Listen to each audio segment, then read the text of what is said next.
स्वानुभूत्या चकासति चित्स्वभावाय भावाय सर्वभावान्तरक्षिते सर्वभावान्तरक्षिते.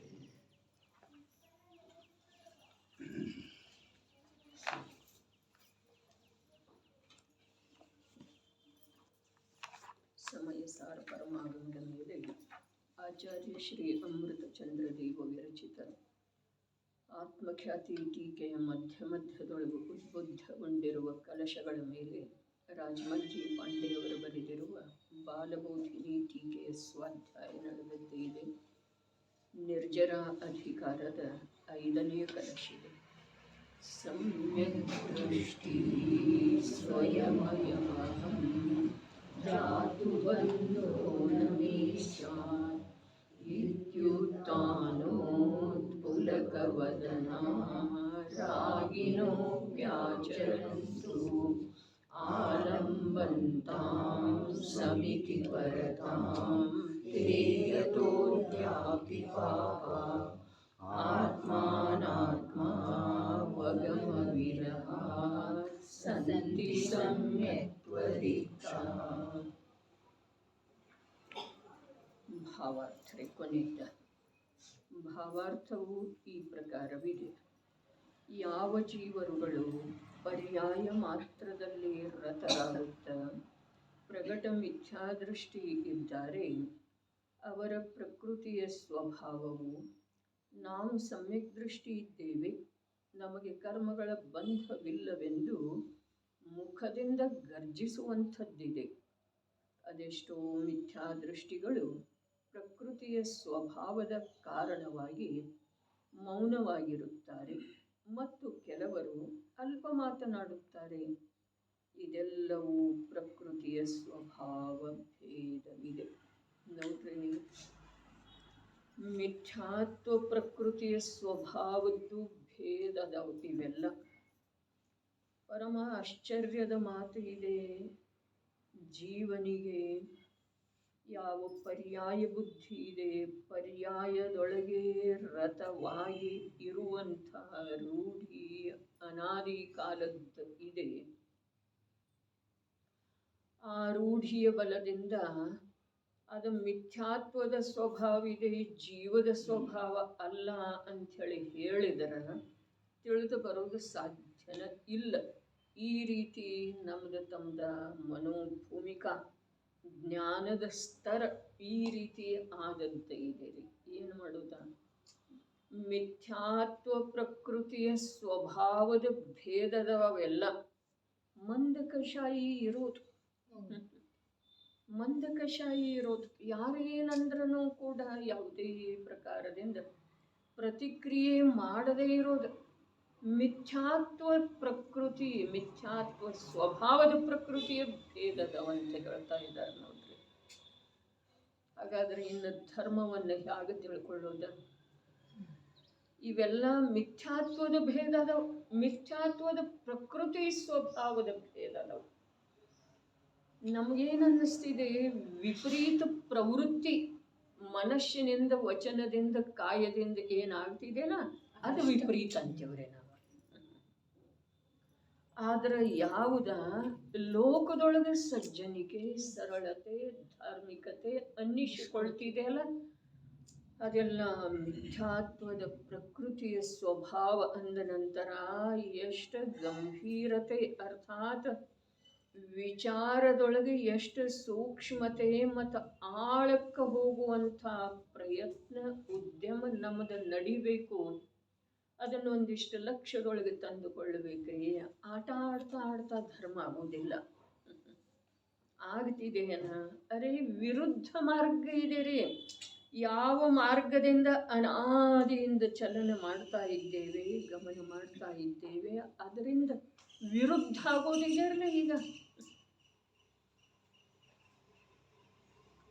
ಆಗೋದನ್ನು ಬೇಡ್ರಿ, ಹಾಗೆ ನಡೆದಿದೆ ಹಾಗೆ ನಡೆದಿದೆ.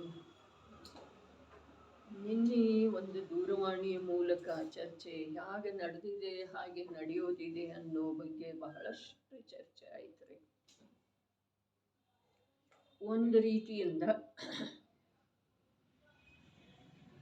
ಜಿನಾಗಮದ ಈ ಯಾವ ಒಂದು ವಾಚನ ಅಥವಾ ಸ್ವಾಧ್ಯಾಯ ಅಥವಾ ಅರ್ಥ ಮಾಡುವಂಥ ಪ್ರಯತ್ನ ಇಲ್ಲಿ ನಡೆದಿದೆ ಅಲ್ಲ, ಪ್ರತ್ಯಕ್ಷ ಇಲ್ಲಿ ಕ್ಷೇತ್ರ ಸಾಪೇಕ್ಷ ದ್ರವ್ಯ ಸಾಪೇಕ್ಷ ವಿರಾಜಮಾನ ಇಲ್ಲದಿದ್ರೂ ಕೂಡ ಅನೇಕ ಜೀವರುಗಳ ಅದರಿಂದ ಲಾಭಾನ್ವಿತ ಆಗ್ತಾ ಇದ್ದಾರೆ. ಅದು ನಂದ ಅಥವಾ ತಮ್ಮದ ದೊಡ್ಡಸ್ತಿಕೆ ಅಲ್ಲ, ಅದು ಜೀವದ ಸ್ವಯಂ ಕಾಲಲಬ್ಧಿ ಬಂದದ್ದು. ಎಷ್ಟೋ ಜೀವಗಳ ಇದು ಹೋಗೋ ದಾರಿನೇ ನೋಡ್ತಾ ಇರ್ತಾರೆ. ಅರೆ ಇದು ಒಳಗಡೆ ನಮಗ ಕರ್ತವ್ಯ ಆಗಿ ಉಳಿಬಾರ್ದು, ನಮಗೂ ಕೂಡ ಉಪಯೋಗ ಬಹಳಷ್ಟು ಆಗಬೇಕು. ಬಹಳಷ್ಟಲ್ಲ, ಪೂರ್ಣ ಆಗಬೇಕು. ಹೇಗಿದೆ ಹಾಗೇ ಉಳಿತು ಅಂತಂದ್ರೆ ಈ ಮನುಷ್ಯ ಭವಕ್ಕೆ ಈ ಅನಂತ ಶಾಸ್ತ್ರಗಳ ಅನಂತ ಕೇವಲಿಗಳ ದಿವ್ಯಧ್ವನಿಯ ಸಾರ ಏನಿದೆಯಲ್ಲ, ಸಮಯ ಸಾರ, ಇದರ ಉಪಲಬ್ಧಿ ಆಗಿ ನಮಗೆ ಯಾವ ಪ್ರಯೋಜನನೂ ಆಗದಿದ್ರೆ ನಮ್ಮಷ್ಟ ಅಕ್ಷಮ್ಯ ಅಪರಾಧಿ ಯಾರಾದರೂ ಹೇಳ್ತಾರೆ. ಅಕ್ಷಮ್ಯ ಕ್ಷಮ ಮಾಡಲಿಕ್ಕೇನೆ ಬರುವುದಿಲ್ಲ, ಅಂಥ ಅಪರಾಧ ನಾವು ಮಾಡಿದ ಹಾಗೆ ಆಗ್ತಿದೆ. ಭವಸಾಗರದೊಳಗೆ ಯಥಾ ಪ್ರಕಾರ ಉಳಿದೆವು ಅಂತಂದ್ರೆ, ಈಗ ನಾವು ಭವಸಾಗರದಲ್ಲಿ ಅನಂತ ಕಾಲದಿಂದ ಹೇಗಿದ್ದೇವೋ ಹಾಗೇ ಇದ್ದೇವೆಯೋ ಅಥವಾ ಇಲ್ಲ ಈಗ. ಹಾಗಾದ್ರೆ ಇದರ ಸಲುವಾಗಿ ದೀರ್ಘ ಮತ್ತು ಸೂಕ್ಷ್ಮ ವಿಚಾರ ಮಾಡಬೇಕಾಗೋದು. ಏನು ಹೇಳ್ತಾ ಇದ್ದಾರೆ ಭಾವಾರ್ಥ 400 ವರ್ಷಗಳ ಪೂರ್ವದೊಳಗೆ ಈ ಒಂದು ಕಲಶಟೀಕಾದ ಆಧಾರದಿಂದನ ಅಭ್ಯಾಸದಿಂದನ ಬನಾರಸಿ ದಾಸನ್ ನಾಟಕ ಸಮಯಸಾರ ಕಾವ್ಯ ರಚನೆ ಮಾಡಿದ್ದಾರೆ.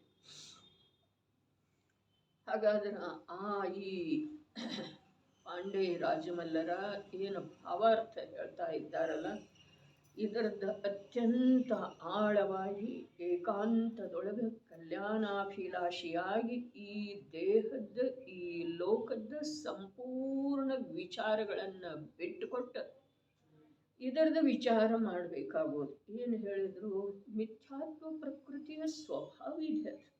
ಯಾವುದು ಯಾವುದನ್ನು ನಾವು ಧರ್ಮದ ಶ್ರೇಣಿಯೊಳಗ ಸೇರಿಸಿ ಇನ್ನೊಬ್ಬರನ್ನ ಧರ್ಮಾತ್ಮ ಅಂತ ಇದ್ದೇವೆ ಅಥವಾ ನಮ್ಮನ್ನು ನಾವು ಧರ್ಮಾತ್ಮ ಅಂತೇಳಿ ಮನ್ನಿಸಿಕೊಳ್ತಾ ಇದ್ದೇವಲ್ಲ, ಅದೆಲ್ಲವೂ ಮಿಥ್ಯಾತ್ವ ಪ್ರಕೃತಿಯ ಸ್ವಭಾವ ಇದೆ. ಹಾಗಾದರೆ ಧರ್ಮ ಎಂಥದ್ದಿರ್ತಿದೆ?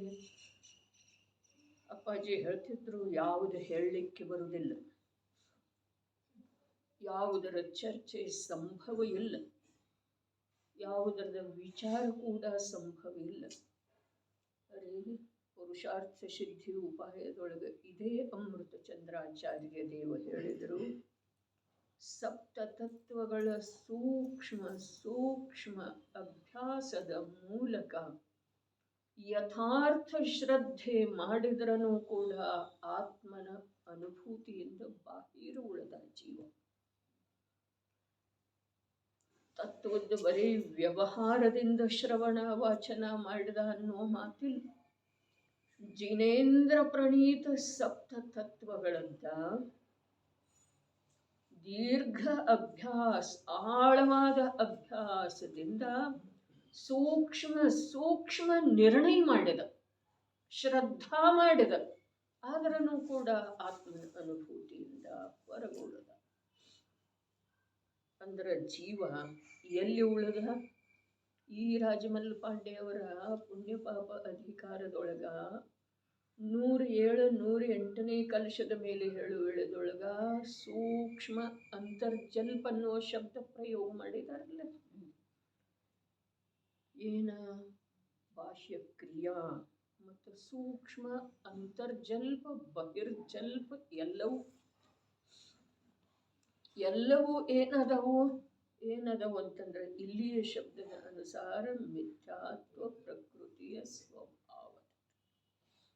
ಹಾಗಾದ್ರೆ ಒಂದು ಸಲ ಪ್ರಾಮಾಣಿಕವಾಗಿ ಇಲ್ಲೇ ಉಳಿದ ವೇಳೆದೊಳಗೆ ಬಿಡು ಇಲ್ದಿದ್ರೆ ಇರಲಿ, ಇಲ್ಲೇ ಈಗ ಭೂಮಿಕಾ ನಿರ್ಮಾಣ ಆಗಿರೋ ವೇಳೆದೊಳಗೆ ಒಂದು ಸಲ ಪ್ರಾಮಾಣಿಕವಾಗಿ ಒಂದು ವಿಚಾರದ ಅಲೆ ಬಂದು ಹೋಗಲಿ.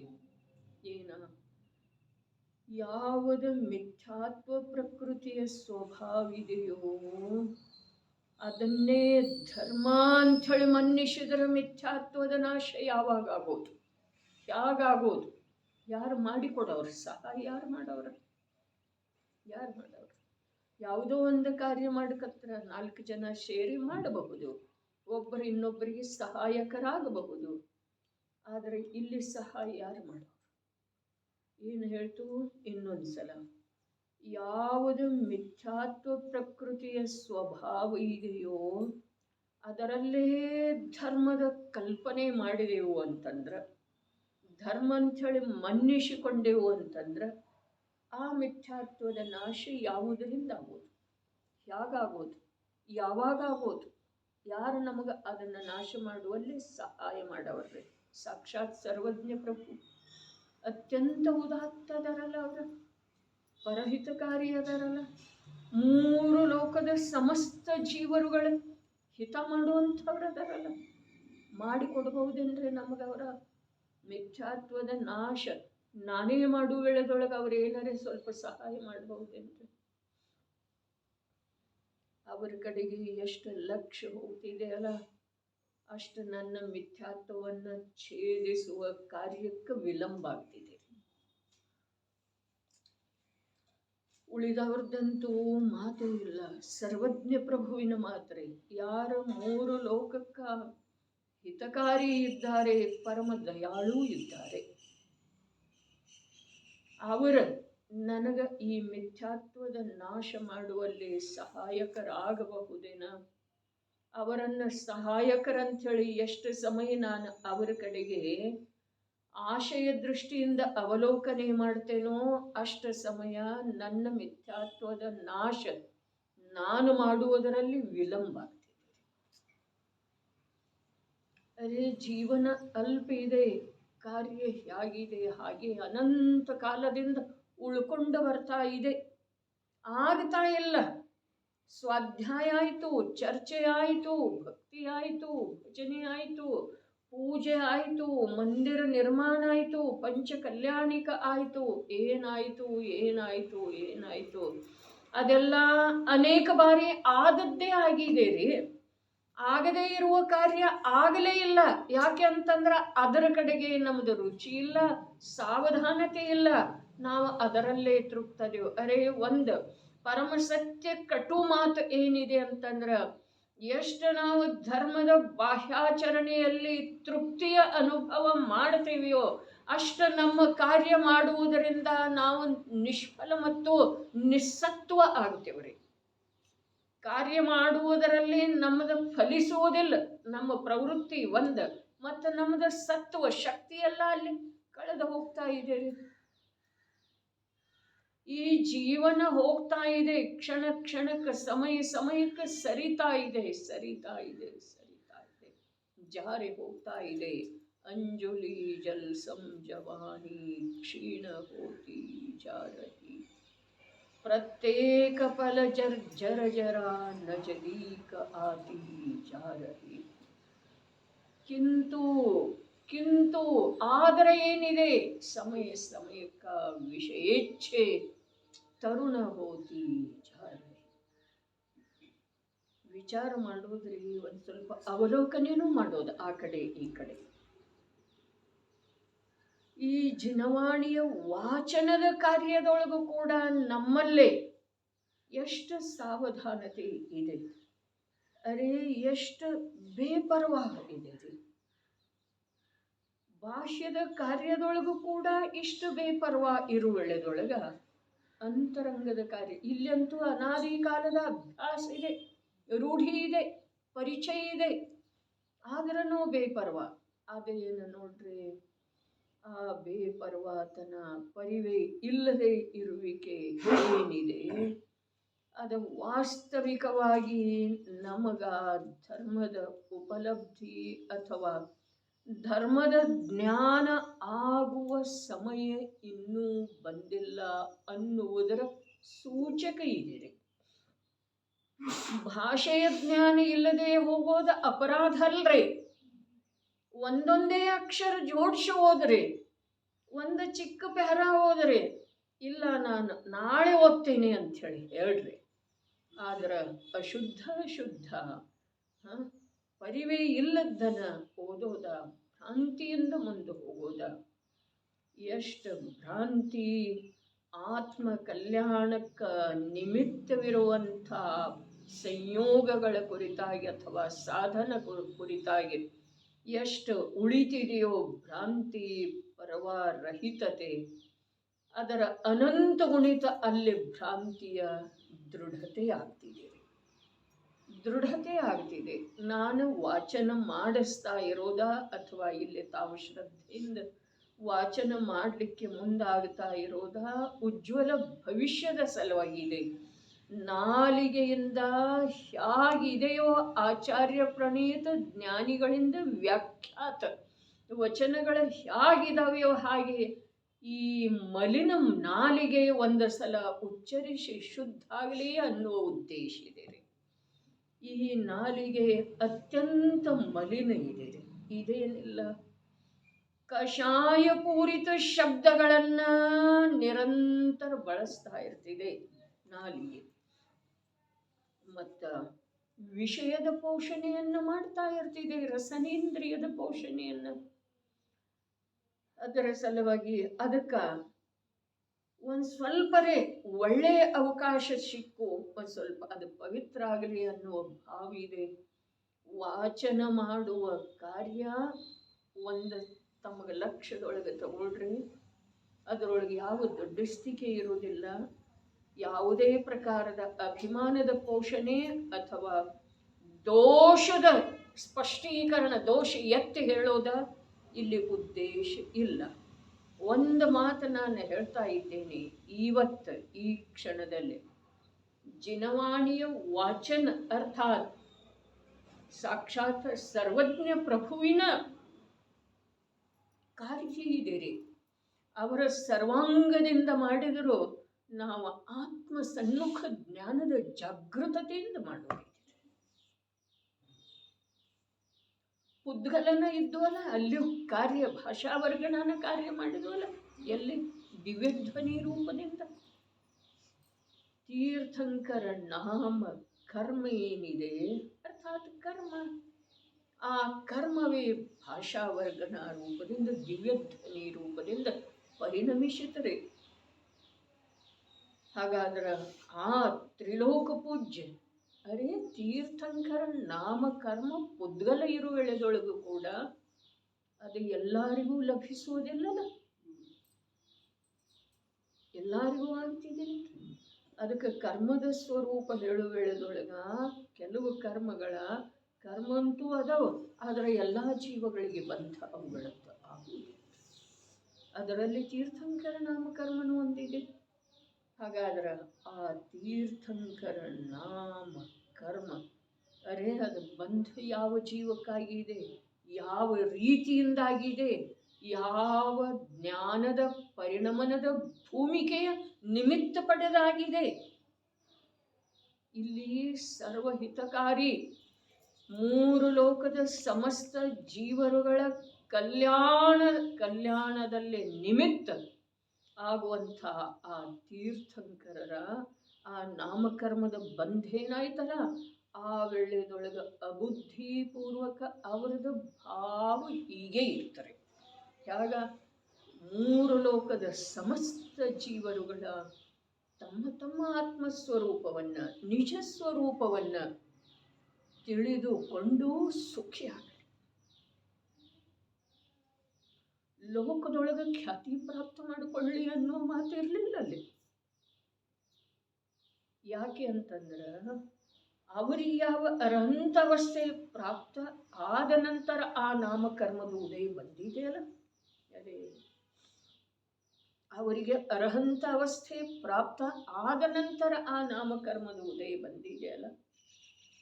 ಹಾಗಾದ್ರೆ ಆ ನಾಮಕರ್ಮದ ಕಾರ್ಯ ಹೇಗಿದೆ ಅಂತಂದ್ರೆ ಆ ಪರಮ ವೀತರಾಗ ವರ್ತಮಾನದಲ್ಲಿ ಯಾವ ವೀತರಾಗತೆಗೆ ತಲುಪಿದಾರೋ ಆ ಪರಮಾತ್ಮ ಆ ವೀತರಾಗ ಭಾವದ ನಿಮಿತ್ತ ಆ ಭಾವ ವಿದ್ಯಮಾನ ಇದೆ, ಅದರ ನಿಮಿತ್ತದಿಂದ ಈ ನಾಮಕರ್ಮ ಕಾರ್ಯ ಮಾಡ್ತಾ ಈ ನಾಮಕರ್ಮ ಕಾರ್ಯ ಮಾಡ್ತಾ ಆ ನಾಮಕರ್ಮದ ಬಂಧ ಯಾವಾಗ ಆಗಿತ್ತು? ಆವಾಗನು ಅಬುದ್ಧಿಪೂರ್ವಕ ಸಮಸ್ತ ಜೀವರುಗಳ ತಮ್ಮ ತಮ್ಮ ಸ್ವರೂಪವನ್ನ, ಎಂಥ ಸ್ವರೂಪ? ನಾನು ಹೇಳುವಂಥ ಸ್ವರೂಪ, ಎಂಥ ಸ್ವರೂಪ ರೀ? ಅವರವರದೇ ಯಾವುದು ಸಹಜ ಸ್ವರೂಪ ಇದೆಯೋ ಆ ಸ್ವರೂಪವನ್ನು ತಿಳಿದುಕೊಂಡ ಅನುಭವ ಮಾಡಿ ಅದರಲ್ಲೇ ಉಳಿಯುವಂತಾಗಲಿ ಅನ್ನುವುದು. ಇಷ್ಟು ವಿಕಲ್ಪ ಇಲ್ಲ, ಶಬ್ದ ಇಲ್ಲ, ಅಬುದ್ಧಿಪೂರ್ವಕ ಆತ್ಮನ ಭಾವ ಇತ್ತರಿ. ಇನ್ನು ಅದು ಆ ಭಾವದಿಂದ ಕಟ್ಟಲ್ಪಟ್ಟಿರುವ ಕರ್ಮ ಉದಯಕ್ಕೆ ಯಾವಾಗ ಬಂದಿದೆ? ಅರಹಂತತೆ ಪ್ರಾಪ್ತ ಆದ ನಂತರ, 4 ಘಾತಿ ಕರ್ಮಗಳು ಹೋದ ನಂತರ ಪರಮ ವೀತರಾಗತೆ ಪ್ರಗಟ ಆದ ನಂತರ, ಸರ್ವಜ್ಞ ವೀತರಾಗ ಆದ ನಂತರ ಆ ಹಿತದ ಉಪದೇಶ ಅರ್ಥಾತ್ ದಿವ್ಯಧ್ವನಿ ಹೊರಡುತ್ತಾ ಇದೆ. ಆ ದಿವ್ಯಧ್ವನಿಯೇ ಇದು ಪ್ರತ್ಯಕ್ಷ ಇದೆ.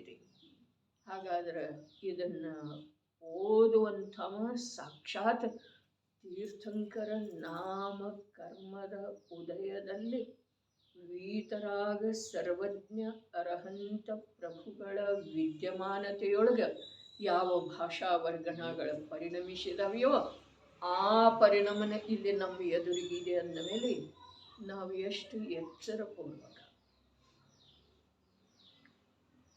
ಓದಬೇಕು. ಎಚ್ಚರ ಎಲ್ಲಿ? ಅರೇ ಅಕ್ಷರದೊಳಗ ಶಬ್ದದೊಳಗ ಎಚ್ಚರ 2ನೇ ಸ್ಥಾನದೊಳಗ. ಅದು ಯಾರದ್ದಿದೆ ಅನ್ನುವ ಎಚ್ಚರ ಮೊದಲನೇ ಸ್ಥಾನ. ಮೊದಲನೇ ಸ್ಥಾನ ಪ್ರಾಧಾನ್ಯತೆ ಯಾವುದಕ್ಕ? ಅವರು ಹೀಗಂತಿದ್ದರು ನೋಡು ಅಂಥೇಳಿ ಯಾರದ್ದೋ ಮಾತು ಹೇಳುವುದಲ್ಲ, ಸಾಕ್ಷಾತ್ ಸರ್ವಜ್ಞ ಪ್ರಭುವಿನ ಮಾತು ಹೇಳೋದಿದೆ. ಯಾರಿಗೆ ಹೇಳೋದಿದೆ? ಯಾರು ಅದನ್ನು ಕೇಳುವ ಸಲುವಾಗಿನ ಕೂತಿದಾರಲ್ಲ, ಯಾರು ಅದನ್ನು ಕೇಳುವ ಸಲುವಾಗಿನ ಎಲ್ಲ ಪ್ರಕಾರದ ಕಾರ್ಯದಿಂದ ನಿವೃತ್ತಿ ತಗೊಂಡಿದಾರಲ್ಲ ಪ್ರಯತ್ನಪೂರ್ವಕ, ಅಂಥ ಸ್ವ ಮತ್ತು ಪರರಿಗೆ ಹೇಳೋದಿದೆ. ನಿವೃತ್ತಿ ಸ್ವಯಂ ನಾನು ತಗೊಂಡಿದ್ದೇನೋ ಅಥವಾ ಇಲ್ರಿ? ಅದನ್ನು ಕೇಳುವ ಸಲುವಾಗಿ. ಯಾವುದನ್ನು ಕೇಳುವ ಸಲುವಾಗಿ? ಸಾಕ್ಷಾತ್ ಸರ್ವಜ್ಞ ಪ್ರಭು ವೀತರ ಆಗತೆಯನ್ನು ಪ್ರಾಪ್ತ ಮಾಡಿಕೊಂಡು ಅಲ್ಲಿ ವಿದ್ಯಮಾನ ಇದ್ದಾರೆ. ಅವರೇ ಪೂರ್ವದೊಳಗ ಅಬುದ್ಧಿಪೂರ್ವಕ ಜೀವ ಮಾತ್ರರ ಹಿತದ ಯಾವ ಭಾವ ಮಾಡಿದ್ದರೋ ಅಥವಾ ಆಗಿತ್ತೋ ಆ ಭಾವದ ಕಾರಣದಿಂದ ಕಟ್ಟಲ್ಪಟ್ಟಿರುವ ಕರ್ಮ ಇಲ್ಲಿ ಭಾಷಾ ವರ್ಗಣ ರೂಪದಿಂದ ದಿವ್ಯಧ್ವನಿಯ ರೂಪದಿಂದ ಪರಿಣಮನ ಮಾಡ್ತಾ ಇದೆ. ಕಾರ್ಯ ಸಣ್ಣದಿಲ್ಲ. ಒಂದು ಜೀವನ ಮಿಥ್ಯಾತ್ವ ಬಿಡಿಸಿ ತೀರ್ಥಂಕರ ಗಣಧರ ಇದೆಲ್ಲ ಮಾಡತ್ತಾರ ಮಾಡಿ ನೋಡ್ರಿ. ತೀರ್ಥಂಕರರ ಗಣಧರರ ಇದೇ ಕಾರ್ಯ ಮಾಡ್ತಾ ಇದ್ದಾರೆ. ಜೀವರುಗಳ ಮಿಥ್ಯಾತ್ವವನ್ನು ಬಿಡಿಸುವ ಕಾರ್ಯ ಇದು. ಉಪಚಾರದ ಕಾರ್ಯ, ಉಪಚಾರದ ಕಥನ ಇದೆ ರೀ. ಆದ್ರೆ ಅವರ ಸ್ವಯಂ ಮಿಥ್ಯಾತ್ವದಿಂದ ಬಿಡುಗಡೆ ಹೊಂದಿ ಸ್ವಭಾವದೊಳಗೆ ಸ್ಥಿರ ಇದ್ದುಕೊಂಡು ವೀತರಾಗ ಭಾವದಿಂದ ಪರಿಣಮನ ಮಾಡ್ತಾ ಇದ್ದಾರೆ ಅಂಥೇಳಿನ ಸರ್ವಜ್ಞ ವೀತರಾಗಿ. ಆಮೇಲೆ ಅಲ್ಲಿ ದಿವ್ಯಧ್ವನಿ ಇದೆ ರೀ, ಹಿತದ ಉಪದೇಶ ಇದೆ. ನಿಜವಾಗಿ ಈ ಕಾರ್ಯ, ಈ ಸಂಯೋಗ ಸಿಗೋದ ಸಾಮಾನ್ಯದ ಮಾತ ಅಲ್ಲವೇ ಅಲ್ಲ. ದಿನನಿತ್ಯವೂ ಹೇಳಿದ್ರೂ ಕೂಡ ನಮ್ಮ ಭಾಗ್ಯದ ನಮಗೆ ಎಷ್ಟು ಬರಬೇಕು ಅಷ್ಟು ಮಹಿಮೆ ಬರ್ತಾ ಇಲ್ಲ. ಕಾರ್ಯ ಸಣ್ಣದಲ್ಲವೇ ಅಲ್ಲ. ಯಾರೋ ಕರ್ಕೊಂಡು ಬಂದರು ಅಂಥೇಳಿ ಬಂದ್ರೂ ಕೂಡ ಆ ಜೀವದ ಆ ಸಮಯದೊಳಗೆ ಅಂಥ ಭಾಗ್ಯದ ಉದಯ ಇದೆ. ಯಾವ ಜೀವದ ಕರ್ಕೊಂಡು ಬರ್ತೇವಲ್ಲ ನಾವು ನಮ್ಮ ಸಂಬಂಧಿಕರನ್ನು ಅಥವಾ ನಮಗೆ ಗುರುತಿದ್ದವರನ್ನು ಬರ್ರಿ ಅಂಥೇಳಿ ಕರ್ಕೊಂಡು ಬರ್ತೇವೆ. ಅವರು ಮನಸ್ಸು ಮಾಡಿ ಬರ್ತಾರೆ. ಅರ್ಥಾತ್ ಆ ಸಮಯದೊಳಗ ಅವರದ ಆ ಪ್ರಕಾರದ ಭಾಗ್ಯ ಇರ್ತಿದ್ದೀರಿ. ನೋಡ್ರಿ, ಪಾಪಿ, ವ್ಯಸನಿ, ವಿಷೇಕಶಾಹಿ, ಲೋಭಿ ಜೀವರುಗಳ ಸಾನ್ನಿಧ್ಯದೊಳಗೆ ಹೋಗೋದ, ಪರಮ ಪವಿತ್ರ ನಿರ್ಲೋಭ ನಿಷ್ಕಷಾಯ ವೀತರಾಗ ಜೀವರುಗಳ ಅಥವಾ ಜೀವರುಗಳಿಂದ ಪ್ರರೂಪಿಸಲ್ಪಟ್ಟಿರುವ ವಾಣಿಯ ಸಂಯೋಗ ಲಭಿಸೋದ ಎಷ್ಟು ಭಾಗ್ಯದ ಮಾತಿದೆ. ಅದಕ್ಕೆ ಯಾವ ಶಬ್ದನೂ ಅಲ್ಲಿ ನಿಜವಾದ ಅರ್ಥ ಕೊಡುವುದಿಲ್ಲರಿ. ಆ ಭಾಗ್ಯ ಎಂಥದ್ದಿದೆ ಅನ್ನೋದರ್ಥ. ನಡೀರಿ, ಇಲ್ಲೇನು ಹೇಳ್ತಾ ಇದ್ದರು?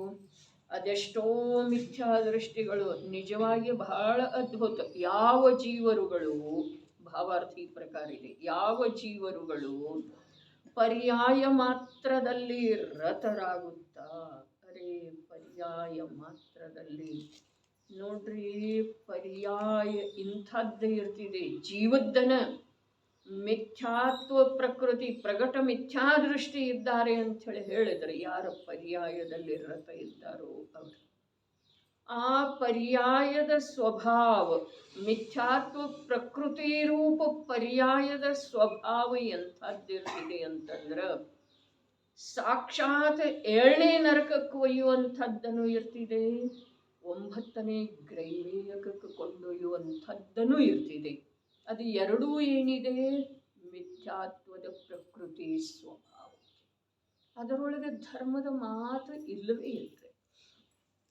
ಹಾಗಾದ್ರೆ ಆ ಯಾವುದು 9ನೇ ಗ್ರೈವೇಯಕಕ್ಕೆ ತೆಗೆದುಕೊಂಡು ಹೋಗುವಂಥ ಪರಿಣಾಮ ಇದೆಯಲ್ಲ, ಆ ಪರಿಣಾಮದೊಳಗ ಧರ್ಮ ಅಂಥೇಳಿ ಏನ ಗರ್ಜನೆ ಮಾಡ್ತಿದ್ದ ಮುಖದಿಂದ ಅಂತಂದ್ರೆ, ಗರ್ಜನೆ ಮಾಡ್ತಾನ ಮುಖದಿಂದ. ಅರ್ಥಾತ್ ಮುಖದಿಂದ ಅಂದ್ರೆ ಬಾಯಿಂದಲ್ಲ, ಮುಖದಿಂದ ಅಂದ್ರೆ ಅಭಿಮಾನ ತುಂಬಿದ ಮುಖಮಂಡಲ ಅಂಥೇಳಿ ಅಲ್ಲ, ಜ್ಞಾನದೊಳಗ್ರಿ.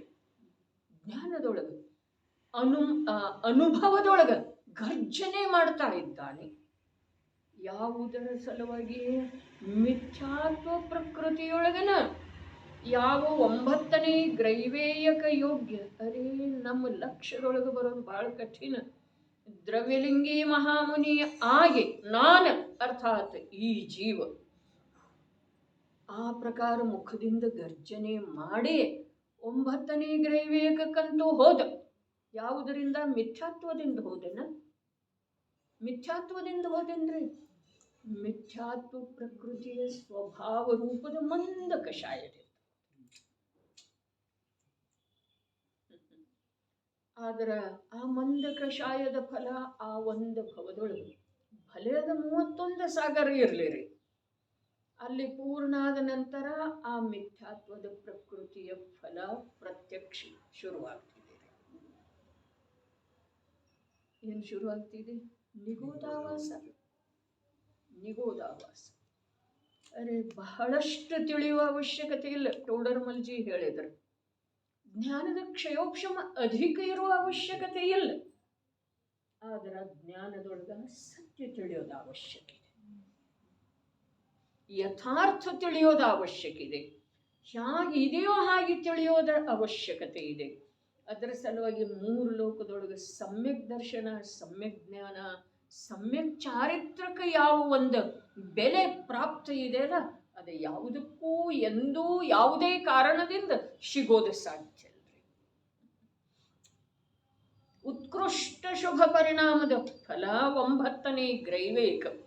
ಆದ್ರೆ ಆ 9ನೇ ಗ್ರೈವೇಯಕ ಯೋಗ್ಯ ಮಂದ ಕಷಾಯ ಏನಿತ್ತು, ಅರೇ ಜೀವ ಮಾತ್ರರಲ್ಲೇ ಉತ್ಕೃಷ್ಟ ಇತ್ತರೆ. ಅದ ಇತ್ತು ಅಥವಾ ಇಲ್ರಿ? ಮೈ ಮೇಲಿನ ಚರ್ಮ ಎಲ್ಲ ಸುಲಿದು ಕ್ಷಾರಯುಕ್ತ ನೀರನ್ನು ಎರಚಿದರನು ಕೂಡ ಉಸ್ಸನ್ನದೇ ಇರೋದು. ಇಂಥ ಮಂದ ಕಷಾಯ, ಇಂಥ ಉತ್ಕೃಷ್ಟ ಶುಭ ಪರಿಣಾಮ, ಅದರಲ್ಲೇ ಅವನಿಗೆ ಗರ್ಜನೆ ಇತ್ತು ಜ್ಞಾನದೊಳಗೆ. ಏನ? ನಾನು ಧರ್ಮ ಮಾಡ್ತಾನೆ, ನಾನು ಧರ್ಮ. ಗರ್ಜನೆ ಇತ್ತು. ಆ ಜನ್ಮ ಮೌನ ಇದ್ದರೆ ಅವ ದೀಕ್ಷಾ ತಗೊಂಡ ಮೇಲೆ ಒಂದು ಶಬ್ದನೂ ಮಾತಾಡಿರಲಿಲ್ಲ, ಅದರ ಗರ್ಜನೆ ಇತ್ತು. ಯಾವುದರ್ಗ? ನಾನು ಸಮ್ಯಕ್ ದೃಷ್ಟಿ ಇದ್ದೇನೆ, ನಾನು ಧರ್ಮಾತ್ಮ ಇದ್ದೇನೆ, ನಾನು ಧರ್ಮಾತ್ಮ ಇದ್ದೇನೆ, ನನಗೆ ಬಂಧ. ಈ ಯಾವ ಗರ್ಜನೆ ಇತ್ತಲ್ಲ, ಅದರಿಂದ ಅವ ಅನಂತ ಕಾಲ ನಿಗೋದದೊಳಗೆ ಇರುವಂಥ ತಯಾರಿ ಮಾಡಿದ. ಮಧ್ಯದೊಳಗೊಂದು ಆ ಗ್ರೈವೇಕದ ಭವ ಐತ್ರಿ, ಅಲ್ಲೇನು ಮಾಡಿದ? ಅರೆ ಇಂದ ಬಹಳ ಬೆಳಿಗ್ಗೆ ಎಚ್ಚರಾಗಿ ವಿಚಾರ ಶುರುವಾದದ್ದ. ಈ ಜೀವನದೊಳಗೆ ಸುಖ ಅನ್ನೋದು ಎಲ್ಲಿದೆ ರೀ? ಭ್ರಾಂತಿಯಿಂದ ಸುಖ ಅಂತೇವೆ, ಆ ಮಾತು ಬೇರೆ.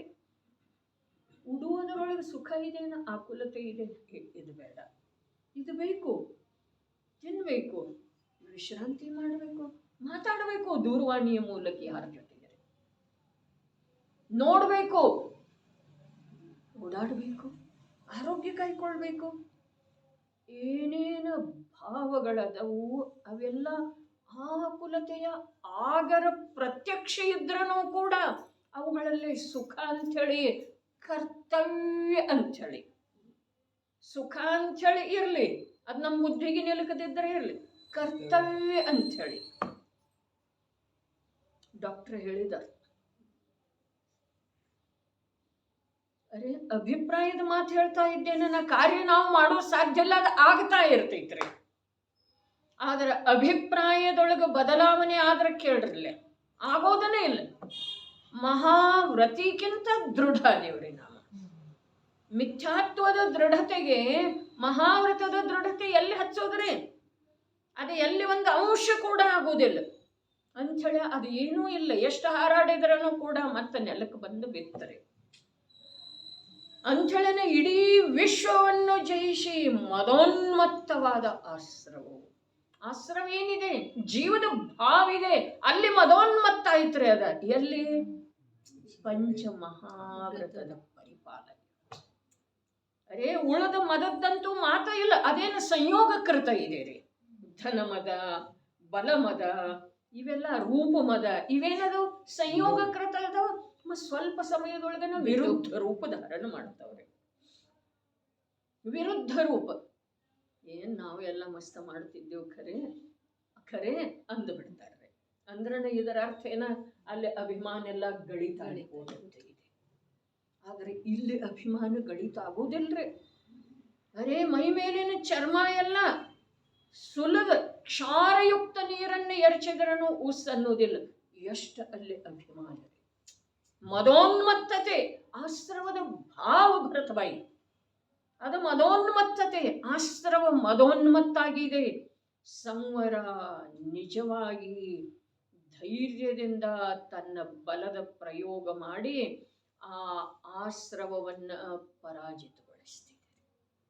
ಇದು ಮದೋನ್ಮತ್ತ ಇಲ್ಲ, ನಿಜವಾಗಿ ಆ ಆಶ್ರವವನ್ನ ಒಡೆದು ಹಾಕುವ ಸಾಮರ್ಥ್ಯ ಯಾರಿಗಿದೆ? ಸಂವರ ರೂಪದ ಭಾವಕ್ಕನೇ ಇದೆಯಲ್ಲ. ಆದ್ರೆ ಅದಕ್ಕೆ ಯಾವಾಗೂ ಮದ ಬರಲಿಲ್ಲ. ಯಾಕೆ? ಅದ ಸಹಜ ಸ್ವಭಾವ ಇದೆ. ಸಹಜ ಸ್ವಭಾವಕ್ಕೆ ಅಭಿಮಾನ ಇರುವುದಿಲ್ರಿ, ಯಾವಾಗೂ ಇರುವುದಿಲ್ಲ. ಅಭಿಮಾನ ಯಾವುದಕ್ಕೆ ಇರ್ತಿದೆ? ಸಂಯೋಗದ ಕಾರಣದಿಂದ, ಅರೆ ಅಜ್ಞಾನದ ಕಾರಣದಿಂದ ಅನ್ರಲ್ಲ.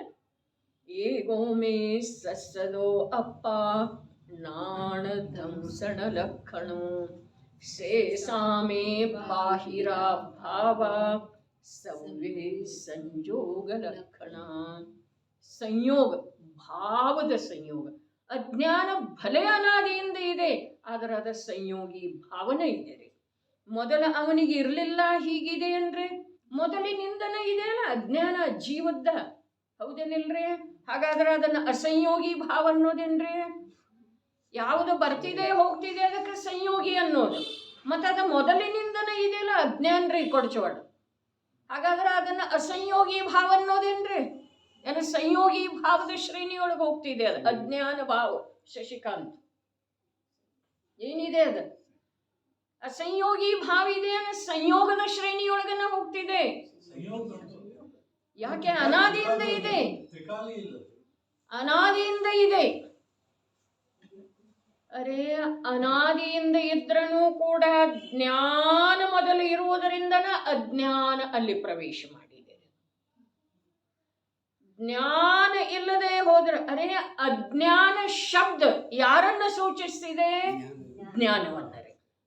ಅಜ್ಞಾನ ಶಬ್ದ ತಾತ್ಪರ್ಯ ನಿಜವಾದ ಸಾರಭೂತ ಅರ್ಥ ಯಥಾರ್ಥ ಯಾವ ಅರ್ಥದ ಪ್ರದರ್ಶನ ಮಾಡ್ತಿದೆ, ಪ್ರಕಟ ಮಾಡ್ತಿದೆ? ಜ್ಞಾನ ಅರ್ಥ, ಜ್ಞಾನ ರೂಪದ ಸಾರವನ್ನು ಎತ್ತಿ ಹೇಳ್ತಿದೆ ಅಜ್ಞಾನ ಶಬ್ದರೇ. ಹಾಗಾದರೆ ಅಜ್ಞಾನ ಏನಿದೆ? ಸಂಯೋಗಿ ಭಾವ ಇದೆ. ಮತ್ತು ನನ್ನ ಸ್ವರೂಪ ಹೇಗಿದೆ? ಜ್ಞಾನ ದರ್ಶನ ಲಕ್ಷಣ. ಏಗೋಮೇ ಸಸ್ಸದೋ ಅಪ್ಪ, ನಾನು ಏಕಿದ್ದೇನೆ. ಅರೇ ಏಕ ಇರುವೆಳದೊಳಗೆ ಕೂಡ ಇನ್ನೊಂದರ ಅಭಿಲಾಷೆ ಎಲ್ಲಿದೆಯಲ್ಲ, ಅಲ್ಲಿ ನಿಯಮದಿಂದ ಈ ಜೀವಕ ಏಕದ ಸ್ವೀಕಾರ ಆಗುವಂಥ ತನ್ನ ಸಾಮರ್ಥ್ಯವನ್ನು ನಿರರ್ಥಕ ಮಾಡೋದಿದೆ. ಏಕಾಕೀತನ ಯಾವಾಗ ಹಿಡಿಸ್ತಿದೆ? ಯಾವಾಗ ಹಿಡಿಸಿದೆ ನಮಗ ಏನಿಲ್ಲ ಅಂತಂದ್ರೂ ಕೂಡ ನಮಗ ಇನ್ನೊಂದೇನಾದ್ರೂ ಬೇಕನರೇ. ಏಕಾಕೀತನ ಯಾವಾಗ ರುಚಿಸ್ತಿದೆಯೋ,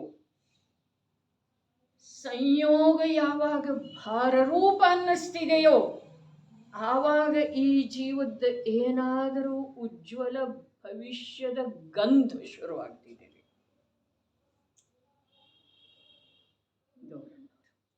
ಅರೇ ಮನೆಯವರಿಗೆ ಗೊತ್ತಿರಬಾರ್ದು ಮನೆಯಾಗ ಅದಾರೋ ಏನು ಎಲ್ಲಿ ಹೋಗಿದಾರೋ ಅಂಥೇಳಿ. ಹಾಗಿರ್ಬೇಕ್ರಿ ನಮ್ಮ ದಿನ ಕಳೆದ ಹಾಗೆ. ಮನೆಯವರಿಗೇನ ಪರಿಚಯ ಇರಬಾರ್ದು, ಉಳಿದ ಮೆಂಬರ್ಸ್ಗೆ ಹೋಗಿದಾರೋ ಅಥವಾ ಮನೆಯಲ್ಲೇ ರೂಮಲ್ಲೇ ಇದ್ದಾರೋ. ಹಾಗೆ ಪರಿಚಯ ಇಲ್ಲದನ ಅನೇಕ ಜೀವರುಗಳ ಮನೆಯಲ್ಲೇ ಗುಪ್ತಾಗಿನೂ ಉಳಿದ್ರು, ನಂತರ ಹೊರಟನು ಹೋದರ್ರೆ.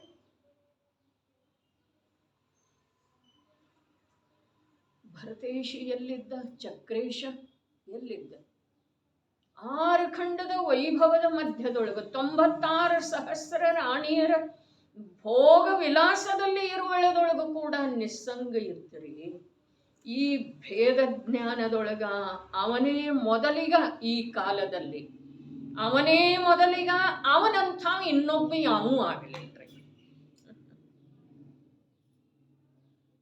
96 ಸಹಸ್ರ ರಾಣಿಯರ ಜೊತೆಗೆ ಭೋಗ ವಿಲಾಸದಲ್ಲಿ ಮೈ ಮರೆತ ಹಾಗೆ ಕಂಡು ಬಂದ್ರನು ಅವ ಎಲ್ಲಿದ್ದ? ನಿಸ್ಸಂಗ. ಎಲ್ಲಿ ದಿಗ್ವಿಜಯಕ್ಕೆ ಹೋದ ಅಲ್ಲಿ ಸಾಗರದ ಹತ್ತಿರ, ಸಮುದ್ರದ ಹತ್ತಿರ ಹೋಗಿ ಕೂತ. ಆ ಸಮುದ್ರ ಅಂತಿತ್ತು, ನಾನೇ ಗಂಭೀರ ಅಂಥೇಳಿ ತಿಳಿದಿದ್ದನು, ನೀವು ನನಗಿಂತ ಗಂಭೀರದನಲ್ಲ ಅಂತಿತ್ತಂತಾರೆ. ಅದ ಸಮುದ್ರ. ನಾನೇ ಗಂಭೀರ ಅಂಥೇಳಿ ತಿಳ್ಕೊಂಡಿದ್ದನ್ನ ಗಂಭೀರ ಕಡಲೊಂದು ಅದಂತಿತ್ತು, ನಾನೇ ಗಂಭೀರ ಅಂಥೇಳಿ. ಆವಾಗ ಅದು ತನ್ನಷ್ಟಕ್ಕೆ ತಾನೇ ನಕ್ಕೆತಂತ, ಹರೇ ನಾನು ಹೀಗಂತಿದ್ದದ್ದು ತಪ್ಪ, ಇವು ಗಂಭೀರ. ಅರೆ ಇದು ನಿಸರ್ಗದೊಳಗೆ ನೈಸರ್ಗಿಕವಾಗಿ ಆಗುವಂಥ ಕಾರ್ಯ ಇದೆ, ನಿಸರ್ಗ ದೃಷ್ಟಿಯ ಜೀವನಿಗೆ ಕಾಣಿಸುವಂಥ ಕಾರ್ಯ. ಗಂಭೀರ ಕಡಲೊಂದು ನಗುವಂತೆ ಅವನ ಪ್ರವೃತ್ತಿ ಅಂಥೇಳಿ ಈ ಕಾಲದೊಳಗೆ ಅವನೇ ಮೊದಲಿಗ, ಯಾವ ಕಾಲದೊಳಗನೂ ಅವನಂಥವ್ರು ಆಗೋದು ಕಠಿಣ. ಸಾಮಾನ್ಯ ಮಾತಿದೇನ್ರಿ? ಒಂದು ಸೊಟ್ಟ ಹೆಣ್ಣಿನ ಸಲುವಾಗಿ ಎಷ್ಟೆಷ್ಟು ಕೋಲಾಹಲ ಆಗ್ತಿದೆ ಓರ್ವ ಪುರುಷನ ಜೀವನದೊಳಗ. 96,000 ವಿದ್ಯಾಧರ ಕನ್ಯೆಯರ 32,000, ಮ್ಲೇಚ್ಛ ಕನ್ಯೆಯರ 32,000, ಆರ್ಯಖಂಡದ ಕನ್ಯೆಯರ 32,000, 96,000 ಪತ್ನಿಯರು.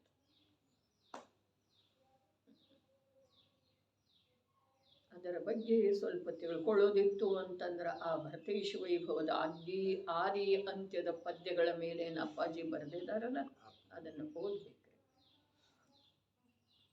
ಎಲ್ಲರೂ ಸ್ಫುರದ್ರೂಪಿನ ಇದ್ರೂ ಹೀಗೆ ಮಾತಿಲ್ಲ. ಆದ್ರೆ ಚಕ್ರವರ್ತಿಯ ಕೈ ಹಿಡಿಯುವಂಥ ಪುಣ್ಯವಂತರಿದ್ದಾರೆ. ಈಗ ಇತ್ತೀಚೆಗೆ ಬಂದಿರುವಂತಹ ಕೋಟಿ ಭಟ ಓದಿದ ನಂತರ ಕೂಡ ನಮಗೆ ಅರಿವು ಮೂಡಿ ಬರೋ ಸಾಧ್ಯ ಇದೆ. ಪುರುಷನ ಪೌರುಷ ಯಾವುದರೊಳಗೆ ಇದೆ?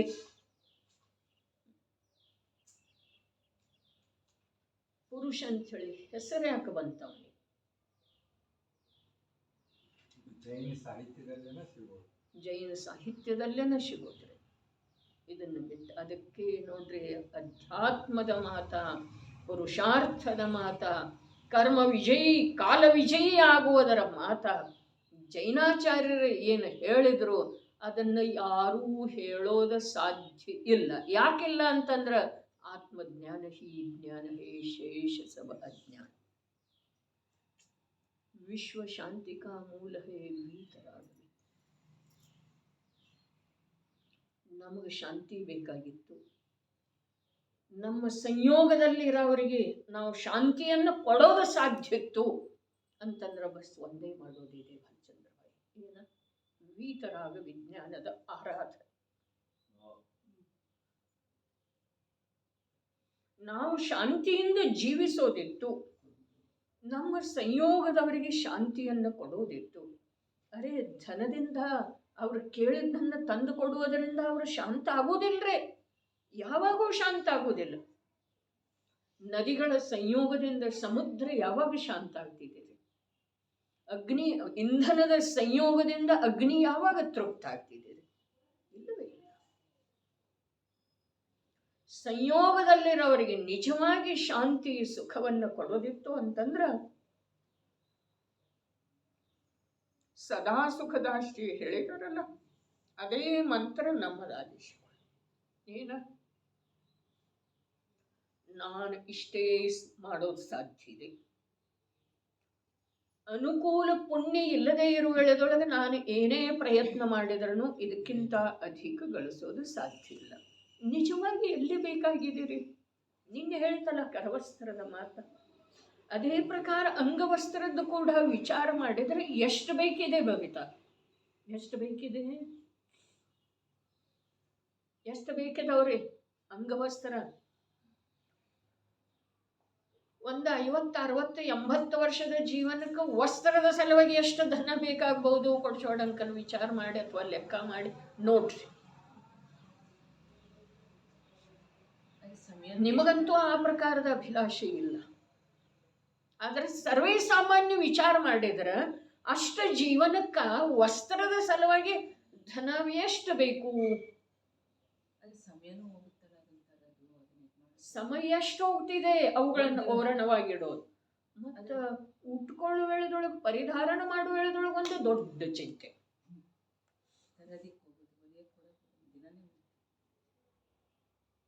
ಪ್ರತಿಯೊಂದು ವಸ್ತುವಿಗೆ ಸಂಬಂಧಿಸಿದ ಹಾಗೆ ಈ ಜೀವನ ನಿರರ್ಥಕ ಆಗ್ತಾ ಇದೆ.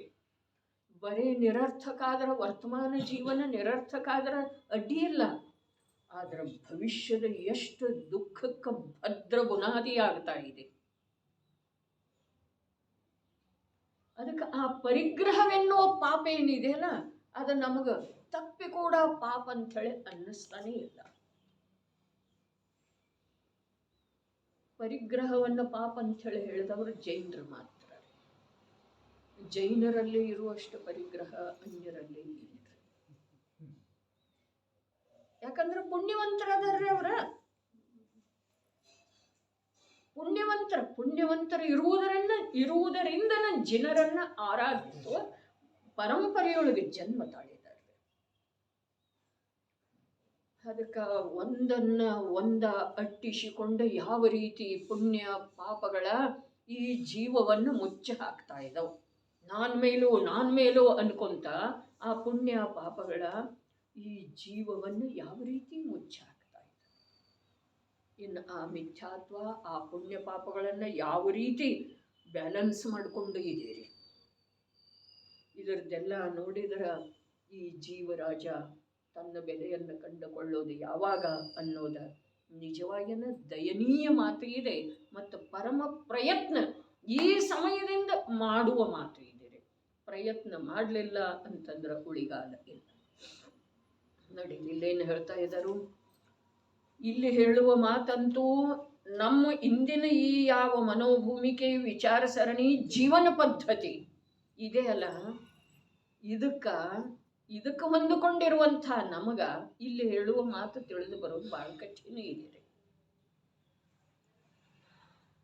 ಯಾವ ಜೀವರುಗಳು ಪರ್ಯಾಯ ಮಾತ್ರದಲ್ಲಿ ರತರಾಗುತ್ತಾ ಪ್ರಕಟ ಮಿಥ್ಯಾ ದೃಷ್ಟಿ ಇದ್ದಾರೆ, ಅವರ ಪ್ರಕೃತಿಯ ಸ್ವಭಾವವು ನಾವು ಸಮ್ಯಕ್ ದೃಷ್ಟಿ ಇದ್ದೇವೆ, ನಮಗೆ ಕರ್ಮಗಳ ಬಂಧವಿಲ್ಲವೆಂದು ಮುಖದಿಂದ ಗರ್ಜಿಸುವಂಥದ್ದಿದೆ. ಗುಪ್ತ ಗುಹೆಯೊಳಗಿರುವಂತಹ ದ್ರವ್ಯಲಿಂಗಿ ಮುನಿ ಗರ್ಜನೆ ಮಾಡ್ತಾ ಇದ್ದಂತೆ. ಏನಂಥೇಳಿ ನಾನು ಪರಮಾತ್ಮ, ನನಗೆ ಕರ್ಮದ ಬಂಧ. ವಿಕಲ್ಪ ಇಲ್ಲ ಭಾಲಚಂದ್ರಬಾಯಿ, ಯಾರಿಗೆ ಹೇಳ್ತಾ ಇಲ್ಲ. ಯಾರಾದರೂ ಗೃಹಸ್ಥರ ಅಥವಾ ಅನ್ಯ ಸಹಧರ್ಮಿ ಮುನಿಗಳ ಬಂದ್ರು ಅಂತಂದ್ರ ನಾನು ಧರ್ಮಾತ್ಮ ಇದ್ದೇನೆ, ನನಗೆ ಕರ್ಮ ಬಂಧ ಆಗುವುದಿಲ್ಲ ಹೇಳ್ತಾ ಇಲ್ಲ. ವಿಕಲ್ಪನೂ ಹಾಗಿಲ್ಲ. ಅದರ ಅಭಿಪ್ರಾಯದೊಳಗೆ ಎಷ್ಟಿದೆ ಅಂತಂದ್ರ ಗರ್ಜನೆ, ಆ ಅಭಿಪ್ರಾಯ ಗರ್ಜಿಸ್ತಾ ಇದೆ, ಅಭಿಪ್ರಾಯ ಗರ್ಜನೆ ಮಾಡ್ತಾ ಇದೆ. ಏನ ನನಗೆ ಬಂದೆ, ನಮ್ಮ ಅಭಿಪ್ರಾಯನೂ ಅದೇ ಪ್ರಕಾರ ಗರ್ಜನೆ ಮಾಡ್ತಾ ಇದ್ದೀರಿ. ಆದ್ರ ಅಂಥ ಅವಸ್ಥೆಯೊಳಗೂ ಕೂಡ ಗರ್ಜನೆ ಮಾಡಿರುವುದರಿಂದನ ನಾವು ತಾವು ಅನೇಕ ಬಾರಿ ಮತ್ತೆ ನಿಗೋದಕ್ಕೆ ಹೋಗಿ ಅನಂತ ಕಾಲ ಅಲ್ಲಿ ಉಳಿದು ಎಂದೋ ತಪ್ಪೆ ಮತ್ತೆ ಇಂಥ ಮನುಷ್ಯ ಭವಕ್ಕೆ ಬಂದಿದೆ. ಅದೆಷ್ಟೋ ಮಿಥ್ಯಾದೃಷ್ಟಿಗಳು ಪ್ರಕೃತಿಯ ಸ್ವಭಾವದ ಕಾರಣವಾಗಿ ಮೌನರಿರುತ್ತಾರೆ ಮತ್ತು ಕೆಲವರು ಅಲ್ಪ ಮಾತನಾಡುತ್ತಾರೆ. ಇದೆಲ್ಲವೂ ಪ್ರಕೃತಿಯ ಸ್ವಭಾವ ಭೇದವಿದೆ. ಇನ್ನು ಈಗ ಗೌರಣ್ಣವರು ಒಂದು ಮಾತು ನಾನು ತಮಗೆ ಕೇಳ್ತೇನೆ, ಇದೆಲ್ಲವೂ ಪ್ರಕೃತಿಯ ಸ್ವಭಾವವಿದೆ. ಇಲ್ಲಿ ಮಿಥ್ಯಾತ್ವ ಪ್ರಕೃತಿ ಅಂದಿಲ್ರಿ, ಬರೇ ಪ್ರಕೃತಿಯ ಸ್ವಭಾವ ಅಂದಿದಾರ್ರಿ.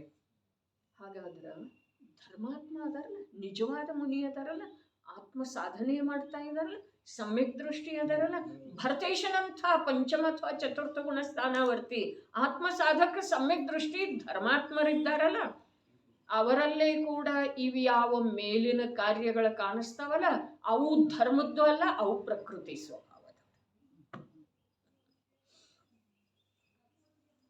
ತಿಳಿದ್ರಿ? ಅವು ಧರ್ಮ ಅಲ್ಲ.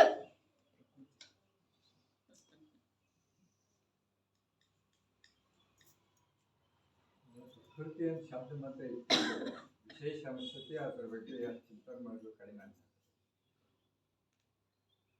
ವಿಶೇಷ ಅಂತೂ ಐತೆ. ಪ್ರಕೃತಿ ಅರ್ಥಾತ್ ನೈಸರ್ಗಿಕ ಸ್ವಭಾವ, ಅರ್ಥಾತ್ ಪರ್ಯಾಯದ ಸ್ವಭಾವ. ಧರ್ಮಾತ್ಮ ಕೂಡ ಮೌನ ಇದ್ದ ಅಂತಂದ್ರೆ ಅದು ಧರ್ಮ ಅಲ್ಲ. ಯಾವ್ದ ಮೌನ ಇರುವಿಕೆ ಅದು ಧರ್ಮ ಅಲ್ಲ. ಉಪಸರ್ಗವನ್ನು ಜಯಿಸುವುದದು ಧರ್ಮ ಅಲ್ಲ, ಅದು ಪ್ರಕೃತಿ ಸ್ವಭಾವ. ಬರ್ತಾ ಇದೇನ್ರಿ ಲಕ್ಷಕ್ಕ ಚೋಡಂಕ? ಬರೀ ಮಿಥ್ಯಾದೃಷ್ಟಿ ಏನ್ ಮಾಡ್ತಾನೆ ಅದು ಅಷ್ಟ ಪ್ರಕೃತಿ ಸ್ವಭಾವ ಅಲ್ಲ.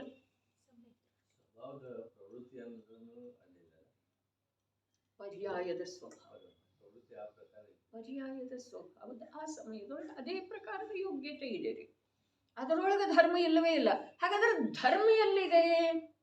ಧರ್ಮ ಎಲ್ಲಿದೆ? ಆ ಮೌನ ಇರುವುದರೊಳಗ, ಕಮ್ಮಿ ಮಾತನಾಡುವುದರೊಳಗ, ಬಂದಂಥ ಉಪಸರ್ಗವನ್ನು ಸಹಿಸುವುದರೊಳಗ, ಉಪವಾಸ ಮಾಡುವುದರೊಳಗ, ಶಾಂತ ಕೂಡುವುದರೊಳಗ, ನಿಶ್ಚಲವಾಗಿ ಏಕಾಸನದಿಂದ ಒಂದೇ ಆಸನದೊಳಗೆ ಅನೇಕ ದಿವಸ ನಿಲ್ಲುವುದರಿಂದ ಅಥವಾ ಕೂಡುವುದರಿಂದ ಧರ್ಮ ಇಲ್ಲ, ಅದು ಪ್ರಕೃತಿ ಸ್ವಭಾವ. ಹಾಗಾದರೆ ಧರ್ಮ ಎಲ್ಲಿದೆ? ಧರ್ಮ ಎಲ್ಲಿದೆ? ಧರ್ಮಾತ್ಮಂದು ಕೂಡ ಅದು ಧರ್ಮ ಅಲ್ಲ. ಹಾಗಾದ್ರೆ ನಿಜವಾಗಿ ಧರ್ಮಾತ್ಮನ ಧರ್ಮ ಯಾವ್ದ? ಜ್ಞಾನದೊಳಗೆ ಶುದ್ಧಾತ್ಮ ಬರೋದ, ಆ ಜ್ಞಾನದ ಅನುಭೂತಿ ಅವನಲ್ಲೇ ಸರ್ವ ಪ್ರದೇಶದೊಳಗೆ ಆಗುತ್ತಾ ಇರೋದ, ಇದು ಧರ್ಮ ಇದೆ. ಹೊರಗಡೆ ಏನೇನು ಕಾಣಿಸ್ತಾ ಇದೆಯಲ್ಲ ಅದಾವುದು ಧರ್ಮ, ಅದು ಪ್ರಕೃತಿ ಸ್ವಭಾವ, ಅದು ಪರ್ಯಾಯದ ಸ್ವಭಾವ. ಲಕ್ಷ್ಯದೊಳಗೆ ಬಂದಿದೆ ಅಂದುಕೊಳ್ತೇನ್ರಿ, ಬರೆದಿದ್ರೆ ತಂದುಕೊಳ್ಳೋದು, ಪ್ರಯತ್ನ ಮಾಡೋದು ತಾವಲ್ಲ, ನಾನು ಕೂಡ.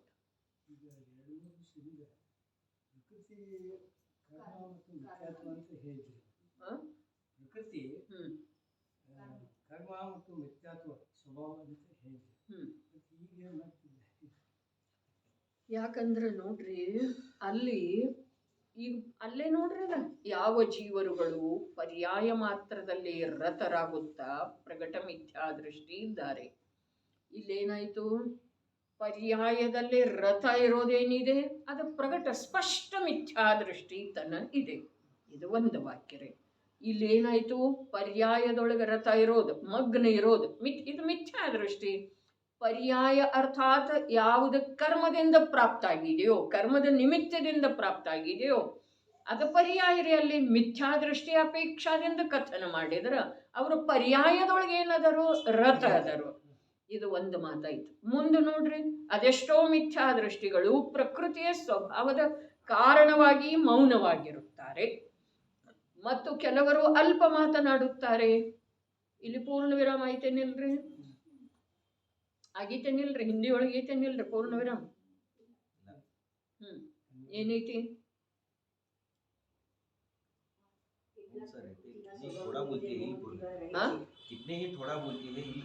ಅಲ್ಲೇ ಇರ್ಲೆ ಕೇಳ್ತಾ ಇದ್ದೇನ, ಐತೇನಿಲ್ರಿ ಪೂರ್ಣ ವಿರಾಮ? ಹಾಗಾದ್ರೆ ಇಲ್ಲಿ ಮಿಥ್ಯಾ ದೃಷ್ಟಿದ್ದು ಮುಗೀತು. ಇನ್ನು ಪರ್ಯಾಯದ ಮಾತು ಅಂತಾರೆ. ಇವೆಲ್ಲವೂ ಪ್ರಕೃತಿಯ ಸ್ವಭಾವ ಭೇದವಿದೆ, ಅರ್ಥಾತ್ ಪರ್ಯಾಯದ ಸ್ವಭಾವದ ಭೇದ ಇದೆ. ಇದರೊಳಗೆ ಧರ್ಮ ಇಲ್ಲ. ಆದ್ರೆ ಆ ಪರ್ಯಾಯ ಸ್ವಭಾವದೊಳಗೆ ಯಾವ ರಥ ಅದನಲ್ಲ ಅವನು ಮಿಥ್ಯಾ ದೃಷ್ಟಿ ಅದ. ಮೊದಲು ಮಿಥ್ಯಾ ದೃಷ್ಟಿಯ ಸ್ವರೂಪ ಹೇಳಿದರ, ಆಮೇಲೆ ಮುಗಿಸಿದರ, ಆಮೇಲೆ ಇದೆಲ್ಲ ಪರ್ಯಾಯದ ಸ್ವಭಾವ ಇದೆ ಅಂತ ಹೇಳಿ ಹೇಳಿದರ. ಈಗ ಮತ್ತೆ ನಾವು ಮೇಲೆ ಲಂಘಿಸಿದರೆ ಏನಿದೆ, ಆ ಪರ್ಯಾಯದೊಳಗೆ ಯಾವ ರಥ ಅದನೋ ಅವ ಮಿಥ್ಯಾ ದೃಷ್ಟಿ ಅದನೋ. ಮತ್ತು ಅಂಥ ಪರ್ಯಾಯದ ಸ್ವಭಾವದಿಂದ ಪರ್ಯಾಯಗಳು ಆಗ್ತಾ ಇರುವ ವೇಳೆದೊಳಗೆ ಅದರಲ್ಲೇ ಯಾರ ರಥ ಇಲ್ಲೋ ಅವರು ಧರ್ಮಾತ್ಮ ಇದ್ದಾರೆ. ಇಲ್ಲಿ ಎರಡು ಭೇದ ಐತ್ರಿ. ಹೇಳ್ತಾ ಇರೋದು ಯಾವುದರ ಮಾತ? ನಿರ್ಜರಿ ಮಾತು ಹೇಳ್ತಾ ಇದ್ದಾರೆ. ಪರ್ಯಾಯದ ಸ್ವಭಾವನೆ ಇದೆ, ಮಾತನಾಡದೇ ಇರೋದು, ಅಲ್ಪ ಮಾತಾಡೋದು. ಇದು ಪರ್ಯಾಯದ ಆ ಪರ್ಯಾಯಗಳಿಗೇನು ಜ್ಞಾನ ಇಲ್ಲ.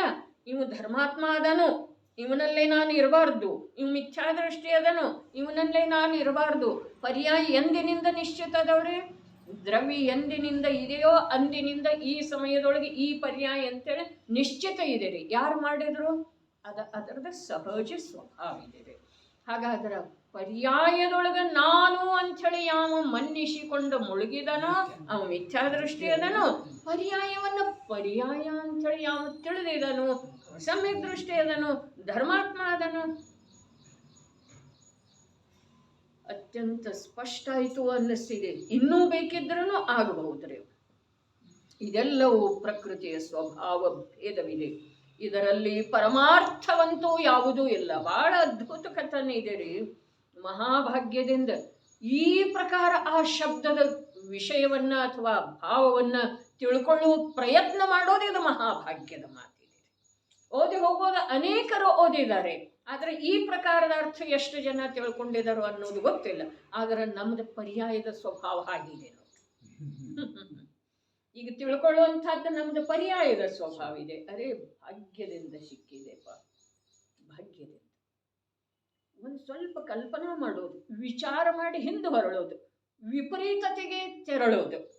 ಇದು ಇಲ್ಲದೆ ಹೋದರೆ ಈ ಸಮಯದೊಳಗೆ ನನಗೆ ಇದರ ಸಂಯೋಗ ಬಾರದೆ ಹೋಗಿದ್ರೆ ಈ ಸಮಯದೊಳಗೆ ನಾನೇನು ಮಾಡ್ತಿದ್ದೆ?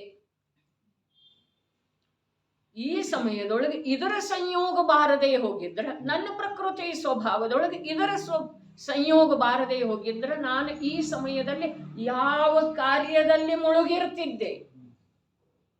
ವಿಚಾರ ಮಾಡಿಕೊಳ್ಳೋದು.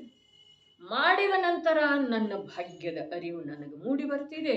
ಭಾಗ್ಯದ ನಿಜವಾದ ಬೆಲೆ ಯಾವಾಗ ಬರ್ತಿದೆಯೋ ಆವಾಗ ವಾಸ್ತವಿಕ ಪ್ರಯತ್ನದ ಕಡೆಗೆ, ಪುರುಷಾರ್ಥದ ಕಡೆಗೆ ಜೀವ ಜಾಗೃತ ಆಗೋ ಸಾಧ್ಯ ಇದೆ. ಮುಗಿಸ್ಬೇಕಂದ್ರೆ ಮುಗಿಯೋದಿಲ್ಲ. ಅದು ಯಾವಾಗ ಮುಗಿಯೋದು ಪರ್ಯಾಯಗತ ಸ್ವಭಾವ ಇದೆಯೋ ಆವಾಗ ಮುಗಿಯುತ್ತೆ.